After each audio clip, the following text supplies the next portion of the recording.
Amy, let me tell you about a magical place that is so exactly designed to be enclosed space, year-round fun for the whole family that I bet you already know what I'm going to say before I even say the name. Let's say it together on 3. 1, 2, 3. Great Wolf Lodge. You got it, Amy. My kids loved Great Wolf Lodge when we went. You probably already know that it has a huge indoor water park with a wave pool, lazy river, a bunch of massive water slides. But then your pack can hit the other attractions because, wait, there's more. Great Wolf Lodge has adventure-packed attractions like Magi Quest, a live-action game kids can play throughout the lodge, plus the Northern Lights Arcade. Spent some quality time there, so your kid who loves the lazy river and your kid who loves fantasy games will both have a great time. Great Wolf Lodge also offers great dining options and complimentary daily events like nightly dance parties, all under one roof. Unpack the car once and you're settled in to have fun. And with 22 lodges across the country, you're always a short drive away from adventure.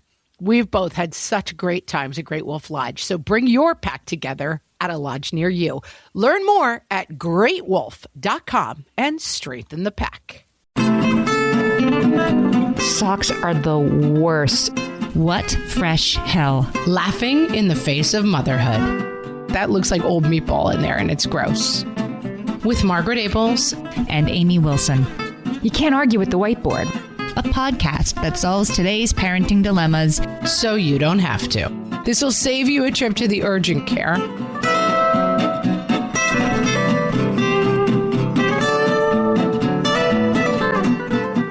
Hey, everybody. Welcome to What Fresh Hell, Laughing in the Face of Motherhood. This is Amy. And this is Margaret. And today we're starting off with Mailbag. Mailbag. Featuring our new mailbag sound effect from... I love it so much. From Janelle. From Janelle, Chicago harpist Janelle. And our mailbag comes from Christy on our Facebook group, who says, I got your back, Margaret. The real world slogan is, what happens when people stop being polite and start getting real? And I could not come up with slogan for the real world the other day. That's what it was. We were talking about in terms of being diverse. Somehow we led to the real world. Yeah, we decided the real world was our experience in diversity. And we were like, when people stop doing something and start getting real. Polite, of course. And I will say, Christy and Halston, a lot of feedback, shock that you had never watched The Real World, Amy. Not even mad, just shocked. Just, I don't understand it. Guys, I remember it. I mean, I was alive. I remember, the world really wanted me to watch it. I'm like, I don't think that show's for me. You just rejected it. Yeah. Do you do Real Housewives? Oh, yes. I mean, we've talked about this. I've stopped watching it because I feel like it's not good for me. It's like dyes and food. Like, I'm probably better off without the Real Housewives in my life. But yes, I used to watch certain varieties. Interesting. But the Real World, which really created the genre of reality television, I just skipped it. Yeah, I don't know. I escaped its orbit. Yeah. Wow. Sorry, guys. Well, we all make our choices in this life, Amy. We all make our choices. Maybe you were not watching bad reality TV because you were trying to make your life easier and more streamlined. Oh my gosh. Do you see how I'm trying to segue to our topic? Yes, you're segueing to super awesome mom hacks, which is our topic for today. We need an easy one. We need some easy wins. Super awesome mom hacks is what we're talking about today. We went to our Facebook group and we said, what makes life just a little tiny bit easier for you? And y'all came through. Can I give you one of my own that's very useful to me in these long days? Please. Start us strong. I saw this on Pinterest or something, and it's changed my life. You know how you close your blackout curtains or whatever you have, but there's still a line of light that kind of peeks through, or maybe it's your kid's room. That little sunbeam that wakes you up from a nap. Do I ever? Here's what you do. This was supposedly for a hotel. I'm doing it now every night in my own room. You take one of those pants hangers that, hang up pants. So they have clips on them that hang up skirts or pants. Yes. Turn it vertically, use that to clip the curtains together across that gap that doesn't quite work. I swear to God, we have right now one of those hangers on the floor right by our curtains so that when we go to bed, we can clip the curtains shut and we don't have that weird line coming in and waking us up. I made, when my kids were young, I have a kid who's got some sensory stuff. And one of the ways it first manifested was that, any glimpse of light in the morning would wake him up. Right. And so I made blackout. We had picture like long horizontal windows, kind of, and they were at the top kind of the room. And I made... You would have to have smallish windows, which were in this room. I made like a picture frame and I covered it with blackout curtain material and I Velcroed it to the window. Can you picture what I'm talking about? Yes. And then eventually my husband made little hinges so it could pop out like a shutter. But I made completely window covering blackout, like a framed picture that covered the entire window with blackout tape. It was intense, but it worked. It sounds intense. Yeah, so the hanger is like, it makes me happy every night that I have this little tiny hack that's changed my life. That keeps your room. It's like there was a movie a long time ago with Robin Williams and Robert De Niro. People think I imagined this movie, but it was called Insomnia.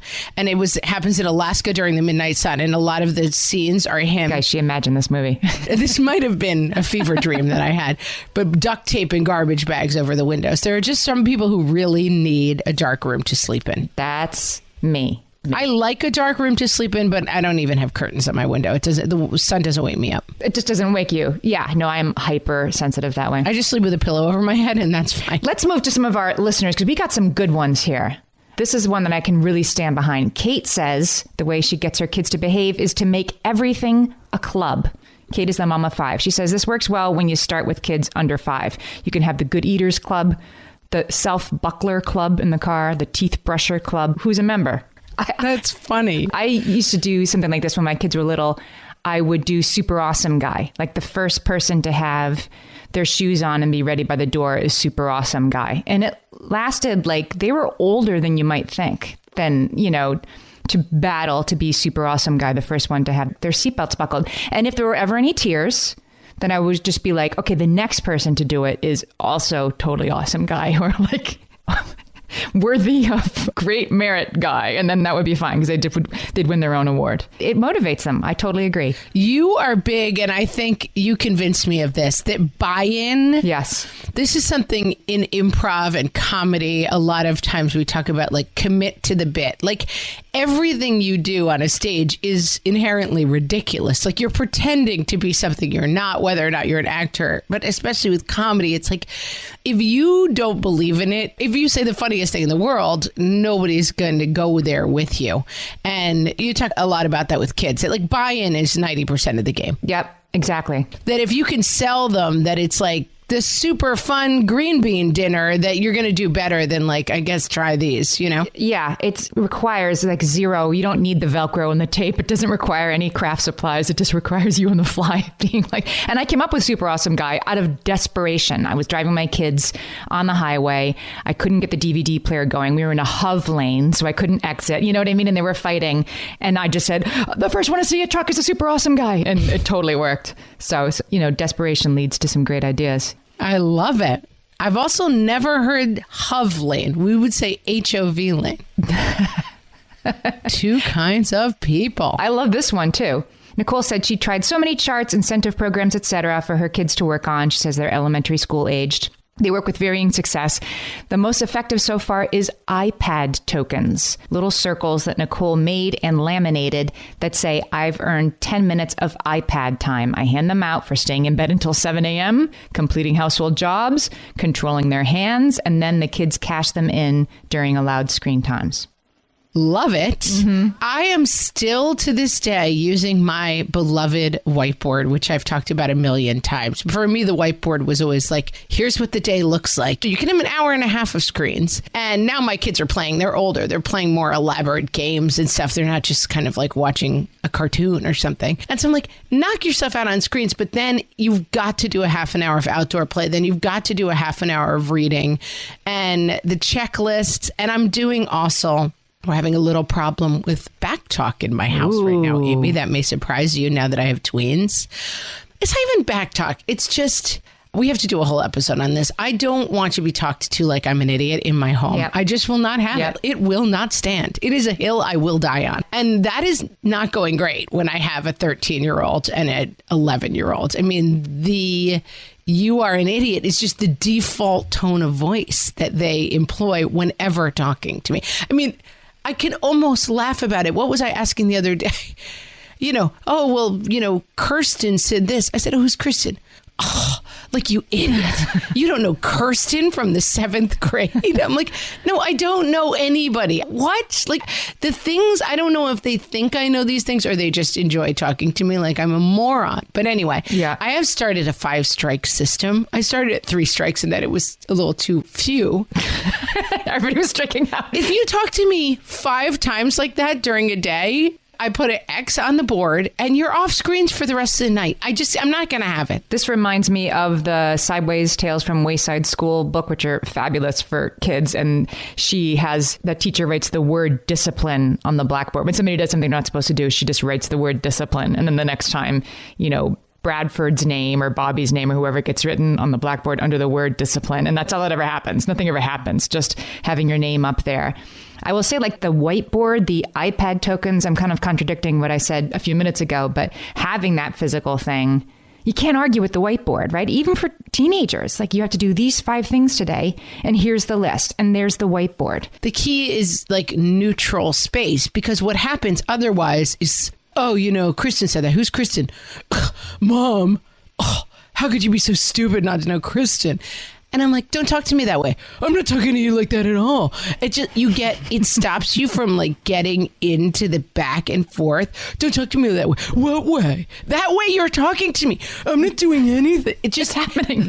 There's no happiness in getting into a verbal altercation with a 12-year-old, but being talked to like a moron is my kryptonite. And so I have to find a solution for it. I can't let it go. All right. Well, we're going to come up with some more solutions here I don't know if we have any more behavior solutions.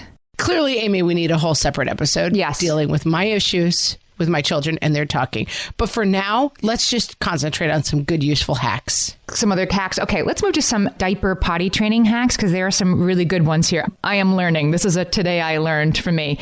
Kimberly says the onesie, you guys, is cut in a way it slides down. Like, can you picture the baby's onesie, how it has sort of the folds at the shoulder. Fold over the shoulder. Yeah. That's so you don't have to take it off of their head. You can slide it down. Rachel says, I did not know this until my youngest was out of diapers. It has become my mission to tell every pregnant woman this. Thanks, Rachel. We should have you as a guest. We need to amplify this message. One of my kids had field day and they were talking about somebody slid across the ground or something. And he was like, they fell on their butt and then the dirt went all the way up their back. And he was like, it looked really funny, but he didn't want to say it. It was like they pooped all the way from their butt all the way up to their neck. And he's like, yeah, but it looked like that, but it was only funny because it was not impossible. And I was like, oh, wait till you have a baby. You will learn that is in fact quite possible. Yeah. Sometimes while you're holding them, right? You're like, what is that on my arm? What happened there? Mm-hmm. In the 2 Kinds of People episode, we discussed people who cut the onesie off and people who do not. I'm team cut the onesie off. Yeah, I think that's an important moment to remember. This thing costs $1.99 max and like they'll make more. You can have more. Yeah, there's a lot of downsides to disposable world, but one of the upsides is that you have more onesies. Laura has a diaper trick. She says, while you're changing the diaper, unfold a new diaper underneath the diaper that you're changing. Worst case scenario, you throw away 2 diapers instead of 1. I think she's talking about when they're really little and they go when you have their diaper off for some reason. That seems to be. Or the spillage, let's just say that if stuff is wrong, that catch it. Then instead of changing the diaper pad, you're throwing away an extra diaper. Yeah. And Sarah says she uses puppy training pads, which again, just because they're called puppy, it's just a big piece of cotton. It's a potty training pad. It could use for anybody. It's a diaper. Yeah, it's just a pad. So you can put it underneath in the crib. You can put it underneath the crib sheet. She says she uses it on the changing table because it protects the changing table. And then, if you do have a mess, you can leave it there until it gets dirty and then you just throw the whole thing away. We had a tip on another episode we did a long time ago, and I still think about it. Didn't know about it when my kids were little and wish I did. It's puppy training pad sheet. Puppy training pad sheet, puppy training pad sheet. And that's how you make the crib up so that when they have an accident during the night, you just pull the top layer off and then they're back on a regular sheet. You're not changing the crib sheet at night. Oh my God. There's nothing worse than when you have to start tugging on the corners of the mattress, reaching over the crib down way down into it to pull up the edges of the thing. Yeah, with the baby, no. Oh, there were definitely times where I was like, okay, you're just sleeping on like the crinkly mattress topper because there's no way I'm changing a crib sheet. First of all, changing a crib sheet is like, you would have to put the baby on the floor. It's ridiculous. Kelly says, I want to give this one a shout out too. She says, make sure you have one of these puppy training pads. Just keep one in your diaper bag so that when you're changing kids like in a gas station or something like that, you have a clean surface. Yeah, I mean, they sell like big plastic ones that you can wipe down and put down, but possibly the disposables are maybe the way to go. I bet the puppy training pads are probably cheaper. Okay, we'll be right back with more super awesome mom hacks. Hellions, it's time for some spring cleaning, and I don't just mean the coat closets. Doing your financial spring cleaning can actually be super easy when you let Monarch do your financial spring cleaning for you.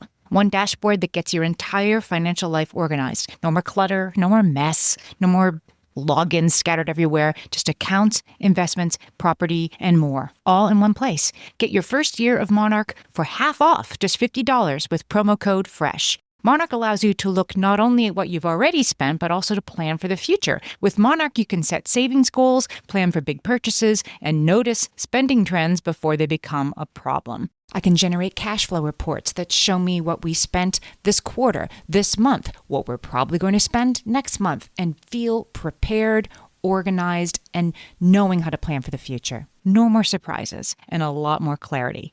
Try Monarch. Use code FRESH at monarch.com to get your first year half off at just $50. That's 50% off your first year at monarch.com with code FRESH. My favorite skincare products actually feel more like self-care, like they're so nice to put on and they smell so good that I'm actually happy when I get to that part of my day. And I swear that is how I feel about Osea's anti-aging body balm. Amy, you are usually the lotions and potions queen on this podcast, but I have to say, hard agree. Osea's anti-aging body balm is a liquid silk body balm that combines the lasting hydration of a lotion with the firming power of a serum, leaving skin smoother and firmer. This body balm is clinically tested and designed to deliver visible results you can see and feel. So we've gotten to use this product for a couple of months now, and I swear I have really noticed firmer and smoother skin, like on the back of my hands. It's like getting a mini spa treatment from head to toe. Get a spring-worthy glow with clean, clinically tested skincare from Osea. And right now, we have a special discount just for our listeners. Get 10% off your first order site-wide with code FRESH at OseaMalibu.com. That's 10% off your first order with code FRESH at OSEAMalibu.com. All my kids learned to swim when they were little. It was super important to me that they be confident and safe in the water. There was only one problem with that: taking them to swim lessons. I mean, the pools were freezing. There were always cranky adults doing laps right there. And it was definitely not, for any of us, what you would call fun. Amy, heard. But now there's Goldfish Swim School. Goldfish takes a really thoughtful approach to swim lessons, combining research-based teaching with a warm, kid-friendly environment that actually helps kids thrive in the water. Every detail at Goldfish is thoughtfully designed to create a golden experience, from shiver-free, warm indoor pools to comfy waiting areas for parents to professionally trained lifeguards on deck. Goldfish uses an approach called the science of swim play, which combines guided play with proven teaching techniques to help kids learn to swim, build water safety skills, and gain confidence, all at their own pace. Lessons are designed to meet kids exactly where they're at. If you've been thinking about swim lessons or just wondering where to start, this is a great opportunity. Right now, Goldfish Swim School is offering a waived membership plus your child's first lesson free at participating locations. Just visit goldfishswimschool.com/free to find a location near you and enroll using promo code FREE. That's goldfishswimschool.com/free, promo code FREE. Okay, we're back. Amy, let's talk about pacifier weaning. I think you have a good pacifier weaning hack. I do. And I might have told this once long ago, but I'll tell it again. So I had told my son, part of the tip is wait until your kid is definitely way too old to be doing this thing. And then it's easier to get it away from them. I didn't get my kid off a pacifier until his 3rd birthday at night. He didn't have it like walking around, but he had it at night in his bed. He had his pacifier till his 3rd birthday because he wanted it because he was a child. But I told him that once you turn 3, your big boy 3-year-old teeth make it so you can't use a pacifier anymore. So we were counting down like 12, the 2 weeks, 12 days, whatever, till his birthday. Like, in 12 more days, your big boy teeth are going to put a hole in your pacifier. And then on his 3rd birthday, we used the scissors to snap the tip off the pacifier before we gave it to him at bedtime. And my husband and I had all worked out, like, you spend the night on the couch with him tonight, I'll do tomorrow night. Like, we had planned the first week of who was going to switch off the tears and sleepless nights that would ensue. And he would just put it in his mouth and he's like, this one broken. And I was like, oh, it's happened. It's your 3-year-old teeth. They are too big for the pacifier. And he said, oh, I don't want it. And he handed it to me and went to bed, and he never used one again. That's classic. Yeah. I have the reverse tip, though. There are kids who like specific pacifiers, right? I mean, it's like bottles. I don't know what the magic or mouth shape or DNA, whatever happens, that there are certain pacifiers. My kid, I don't even remember what kind they were now, but I remember there was one brand of pacifier. It was the only brand my kid would take. And I think my kid was much younger, probably 1. And I decided, let's just get rid of the pacifiers. And I had read in a book, like, the pacifier fairy and whatever, you throw them away. And let me tell you, about 3 a.m., I realized I had made a horrible mistake, and I did not have any pacifiers. I would, when you're getting rid of the pacifiers, keep some hidden away, because you may have Amy's experience or you may have my experience. Yeah. And mine was like, I've made a horrible mistake. And I think in general, when you get rid of things, another classic example, and you can read the stories on the internet about people going through garbage dumps looking for blankie. When your kid is ready to get rid of blankie, put it in the attic for a year. Don't throw anything away that your kid says they're ready to get rid of. If you think you're done with bottles, great. Put them on a high shelf of the closet.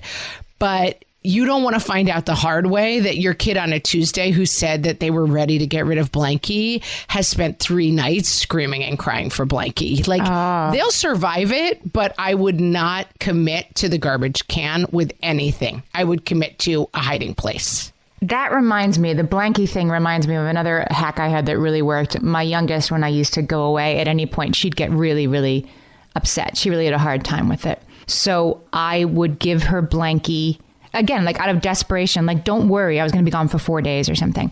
I'm going to kiss blankie. Watch this. I'm kissing blankie 8 times, 1 for each morning and 1 for each night. So you're going to, go to sleep with the kiss from mommy, and you're going to wake up with the kiss from mommy. And she loved it and took it very seriously. The only problem was I didn't let my spouse in on this very important thing that was happening, and he washed the blankie while I was gone. And so to her, like, the magic, you washed the kisses off. The magic was disappeared. It really helped her. And Kate said something related, that when she goes away, she draws a little heart on her child's hand so that they'll have something from her when she's gone. I thought that was sweet. Again, like, ritual helps. Ritual really helps. And also, like, tweet, right? Like, kids will survive losing their blankie or you going away. Like, I get it. I'm team tweet on this. Like, let's not get too precious. Well, I went, right? Like, yeah. But if it makes it a little bit easier and it's low buy-in and low effort, I'm all for it. Why not? Mm-hmm. Ashley has one that it used to consume my life. Our library has been closed ever since the pandemic, but they're still not reopened. But have a separate place for the library books. She has a library books don't leave the living room rule. I have spent so many countless hours of my life that I will never get back searching for library books.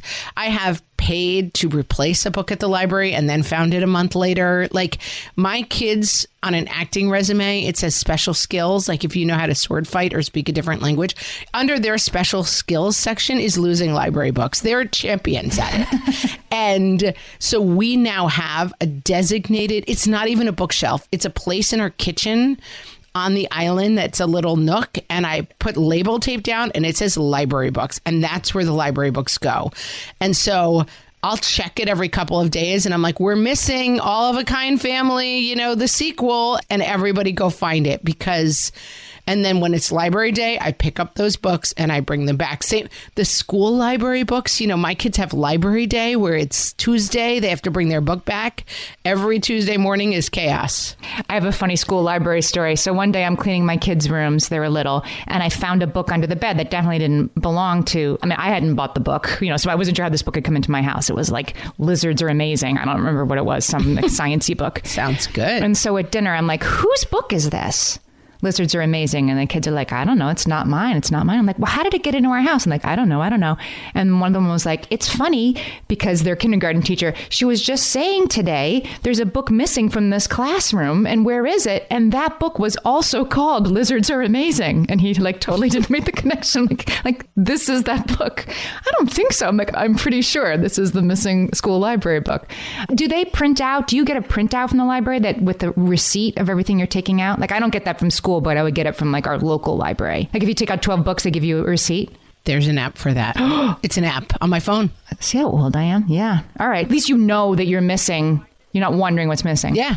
There's an app for that. So I just look at my app and it's like, okay, these are the 12 books we have out because I have 3 kids and sometimes they each get 3 books and, it's 9 books and then there's the books from school. And so, yes, those books must be cared for and looked after in a different way. Mm-hmm. I love it. Because I was really tired of buying like Busy Town Goes to Work and then finding Busy Town Goes to Work. Right. Like, a month later after I'd already paid the replacement fee for Busy Town Goes to Work. This is a truly awesome hack, I think. Diva says she cleans the bathroom while the kids are in the bathtub. If you have splashers like me, it makes it easier to mop. Once the kids are out, you rinse out the tub and your mop, and you use your mop to clean the tub. Done. So simple, but so genius. Another hack that I have is just never clean your bathroom. That also works. That's a time saver right there. Yeah, it helps with the people around. Like when you're cleaning up people's mess and sometimes they don't know that it's a mess because they don't clean it up. It helps to let the kids' bathroom, speaking with as a mother of 2 teenage boys, to get to a point that's really, truly like, wow, look what happens when nobody cleans a bathroom. Do you see all of this? I won't go into too much detail, but like, do you see all of this surrounding area? That's what's happening. Yeah, no, it's definite. I have 2 boys who share a bathroom. And my rule is when I can smell your bathroom when I'm walking by on the staircase, it's time for someone to get in there and clean it. It's time to clean the bathroom. Time to clean. But I love the idea of doing it when you have to be in there anyway. I think that times and days for stuff, we have been having a really significant problem in my house of personal cleanliness and hygiene. And just especially as the pool starts to open, the kids they have to shower before they get in the pool. But that doesn't involve like shampoo. They're just rinsing off. And then as we discussed, we bought a hot tub. They're in and out of water a lot. And then somehow that has negated any need to actually shower. And I will notice that like one of my kids' hair has the consistency of like a bird's nest. And I think, oh, you haven't showered in I don't know how long. I'm thinking maybe 10 days because they don't really smell because they're in chlorine a lot, Do they sit around in the damp bathing suits or they did leave the damp bathing suits in a pile on the floor? What happens to those? They do take the bathing suits off because I guess I kind of insist on that. But I hang up the bathing suits has become a rallying cry. But this thing of just missing showers. And so we decided that Wednesday and Sundays, everyone takes a shower. Okay. And so I don't have to have this thing of like every day keeping track of who showered when. And also we do usually Saturday morning cleanup. And so setting days helps the phenomenon of like we're just sliding into absolute chaos. It also solves a phenomenon of like, did you take a shower? Like, Mom, get on. I will. Like, yes, but I asked you yesterday. Why do you keep asking me? Because you keep not taking a shower.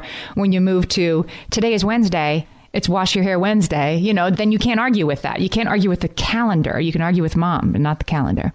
Amy and I talk a lot when running our business of the podcast about like how many touches something takes, right? We're always trying to cut down on like, okay, then I send an email, then you follow up, then this. And whereas like there's too many touches on this particular thing.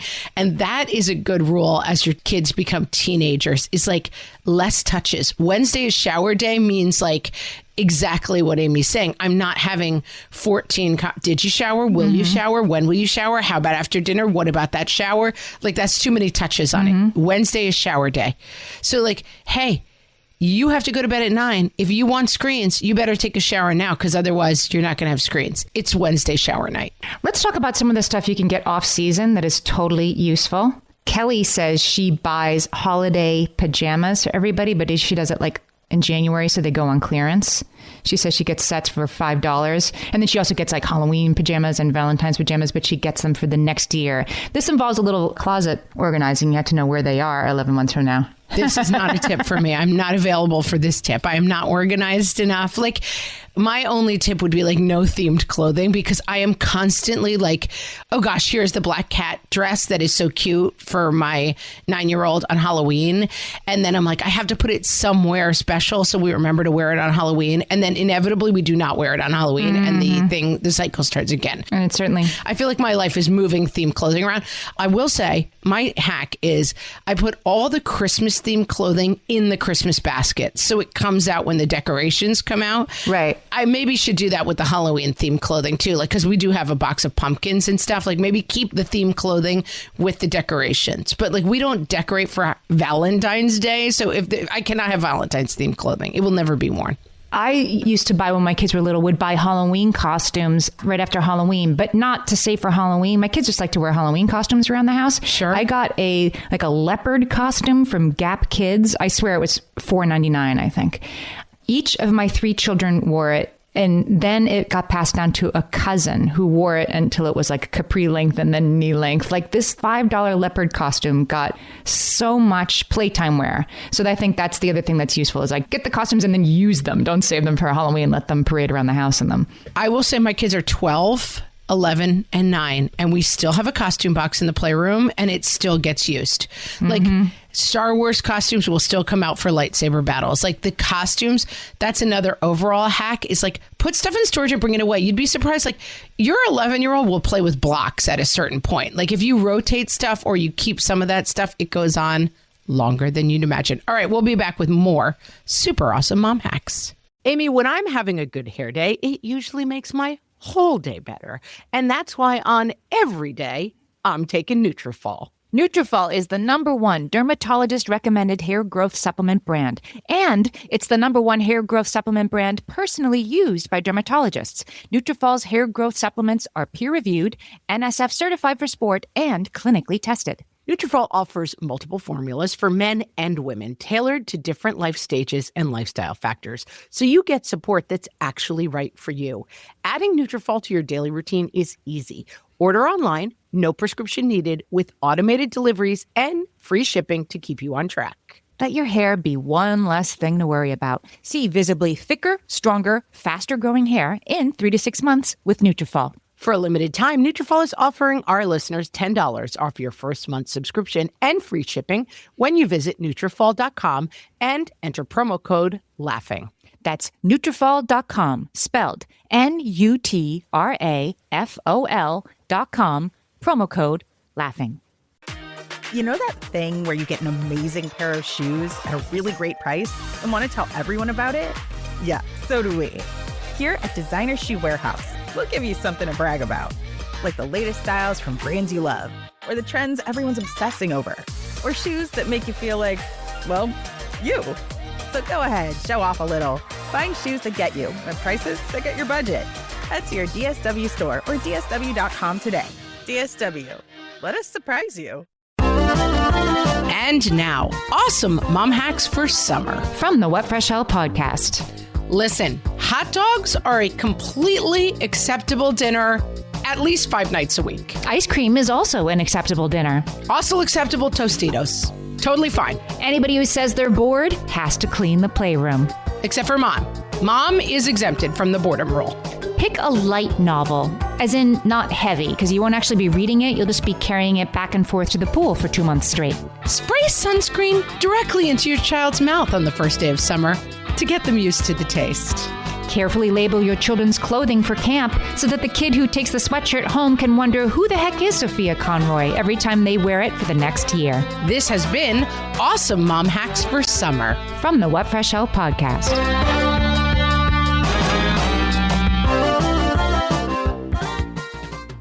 All right, let's talk laundry. Oh, must we? It's a thing.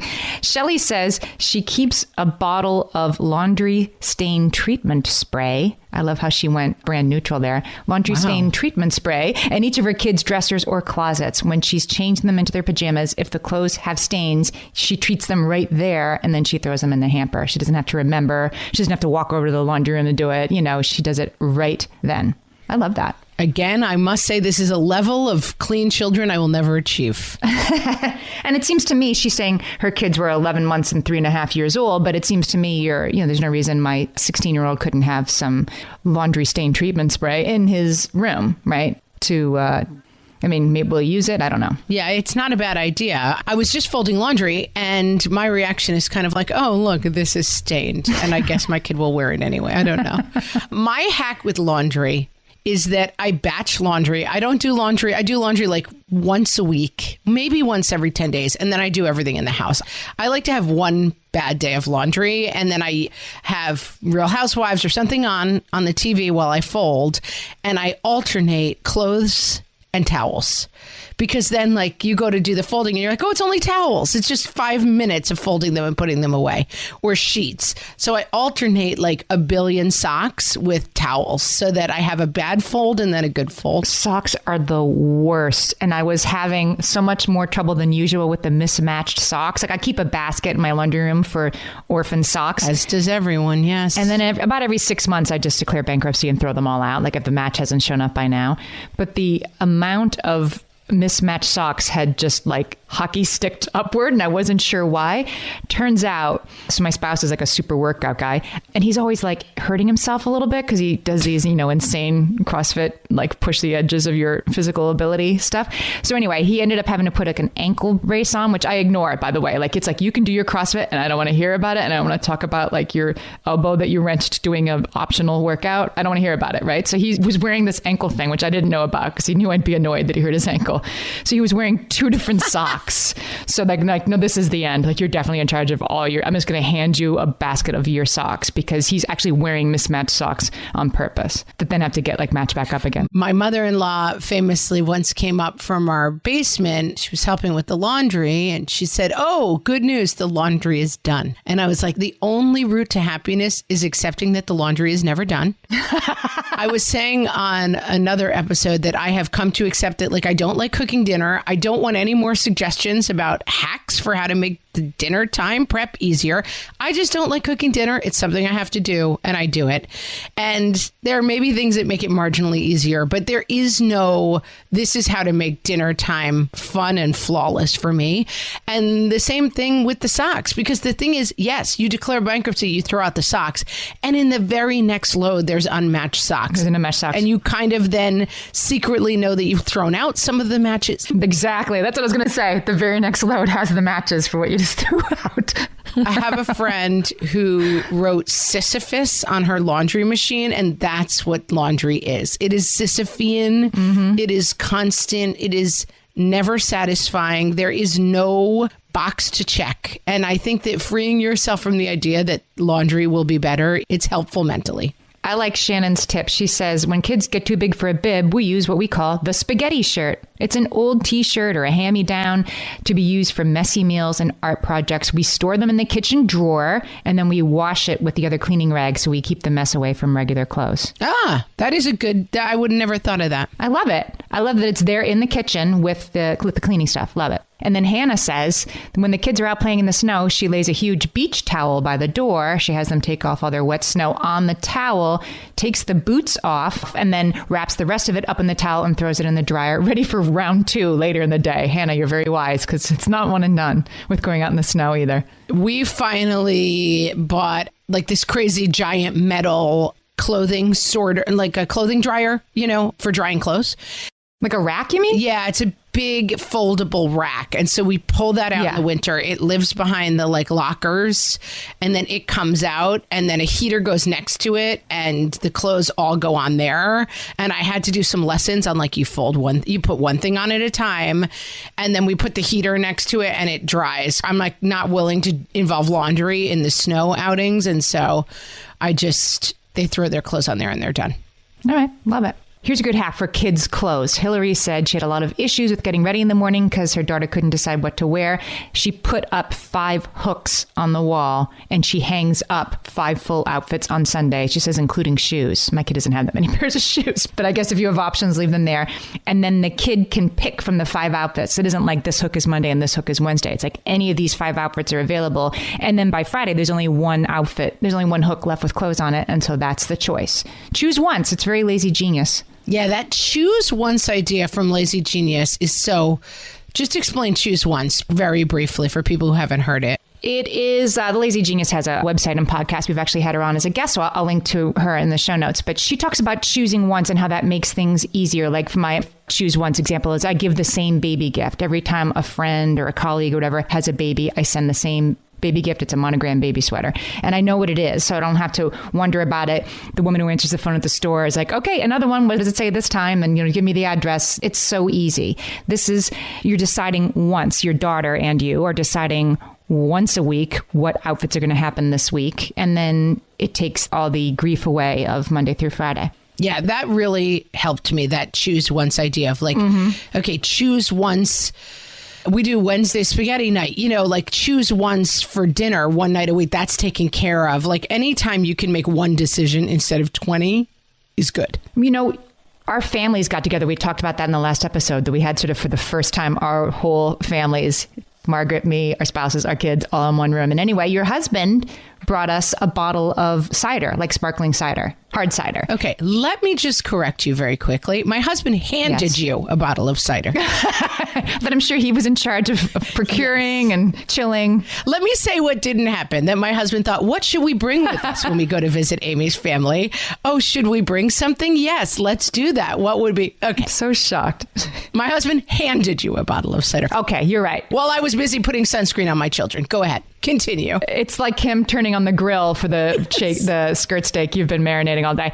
Anyway, but you decided once, right? He said, we buy a case of this every year and we give it to friends and we love this. And that's a decide once right there. Yeah, we go upstate, we get a case. I'll give him a shout out. Fujack sparkling.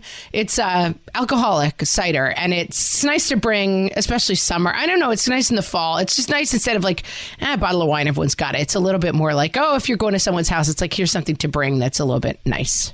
All right, let's do a couple of kitchen ones. Rochelle says she uses kitchen scissors to chop up grapes, toast. It's never occurred to me. Pancakes, meatballs, pizza, you name it. Can't remember how I lived before kitchen scissors. I agree, but I find kitchen scissors can be... The second part of this is you have to get kitchen scissors that come apart, because otherwise you can't wash them and they get gross too quickly. You have to get the ones that... Yeah. And they're a pain because sometimes they come apart when you don't want them to, but to really wash kitchen scissors... Yes. I think you have to get the ones that come apart. I didn't know. I always wondered why my kitchen scissors fell apart all the time. It's because you're supposed to so they can be cleaned? I didn't know. Yes, because otherwise the stuff gets stuck in the grooves and then you're like, I kind of want to chop up some parsley, but that looks like old meatball in there and it's gross. You can also use pizza cutters. Laura says she uses pizza cutters for pancakes. We got, after much trial and error, we like to make pizzas at our house. Here's a hack. Make your own pizza dinner. We started during the pandemic because we were trying to give business to local restaurants. We would pick up pizza dough and sauce and cheese. Now we just get the pizza dough. And then we get a cauliflower crust. We do a veggie one. We mix it all up. But make your own pizza is a great dinner, especially if you picky eaters like I do. It's a little bit like, well, you can pick what goes on yours. And it has resulted. My daughter's go-to pizza is pizza sauce and sausage, no cheese. Right. She asked if she could make it with ketchup instead of pizza sauce. And I was like, that's actually a bridge too far of grossness for me. My son likes cheddar cheese and bacon. Like, they can really just make whatever they want on them. But it's the kind of dinner where you're all eating it as a family, but everybody kind of gets just what they want for dinner, which is great. We do this whenever we have extra kids visiting, cousins, friends, whatever. We'll often do something we call walking tacos. Yeah. And it's just everything you'd put in a taco, but it's in bowls and you walk down the table because some kid's going to have a cheese taco and that's it, right? And I had one of those kids and that's fine. And then somebody else wants the jalapenos, whatever. But you lay it out and then everybody's having something. It's kind of a nice thing. Even when we had dinner with you guys as a family, Amy's kids are a little bit older than mine. My kids are probably not as good eaters as Amy's kids, but it was kind of like a smorgasbord of leftovers kind of stuff. But it was like, oh, my kids will eat the steak and they'll have a little bit of zucchini and they'll that's a nice way to throw a meal in general when you've got a bunch of kids, because you're not doing the thing of everyone staring at the kid who won't eat lasagna and the mom is really feeling awful. It's nice to kind of be it's pick and choose, but it's one meal. So it's not like everyone has to eat the same prepared weird casserole that your kid may not like. And I'm fine with your kid not liking it, but it's enough options that everybody can find something they'll eat on the table. Love it. But what I was saying before about pizza cutters is we finally, after lots of trial and error, got one. It's like a heavy duty pizza cutter. It's got a big sharp blade and it's got a big hard handle. And we're just slicing and dicing at our house. I use it for everything. I cut everything up with that bad boy. I want to finish with a very important specific thing you might need to know if your kid gets a Lego up his nose. Kimberly says... Now, it's a mom hack you may never want to need, but you may need it. We're narrowcasting. This will save you a trip to the urgent care. As I say on Twitter, somebody needs to hear this. I don't know who it is, but... I don't know who needs to hear this, but when your kid shoves a Lego up their nose, close the opposite nostril, the non-blocked nostril, and have them blow hard. It will probably come down far enough for you to grab it with tweezers. Let's hope. We are not medical. We're not doctors. No, this is not medical advice. And don't use the needle nose. Use the softer tweezers. Maybe take them to the urgent care and have them do this at the urgent care, but it might work. Yeah, well, my daughter, I got called to school. They were like, she stuck a pencil eraser in her ear.